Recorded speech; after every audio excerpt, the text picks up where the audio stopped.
Displacement নারীদেরই হয়, তারপরে আবার ডিসপ্লেসমেন্ট থেকে ফেরত আসা ওরকম ভাবে নারীদেরকে এটা আরো বেশিভাবে এফেক্ট করে।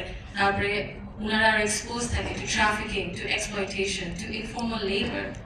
তো আর আপনি যেটা বললেন যে স্যালিনিটি ওনাদের এই যে এফেক্ট করে অনেক, এটা বিশাল বড় একটা ব্যাপার।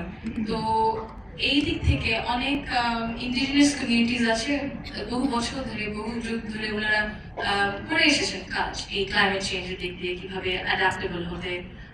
নারীদেরকে আমার মনে হয় অতটা প্ল্যানিংয়েও ইনক্লুড করা হয় না, ক্লাইমেট চেঞ্জ পলিসিস কিভাবে প্ল্যানিং করা হবে, ডিজাস্টার প্ল্যানিংয়ে। তো অবশ্যই এটার ইনক্লুশন, আমাদের ইনক্লুশন আরও প্রয়োজন, কারণ যদি ইনক্লুশন না থাকে in leadership positions, mid level, junior সবগুলো পজিশনে, তাহলে আমরা ওনাদের দৃষ্টিটা পাবো না।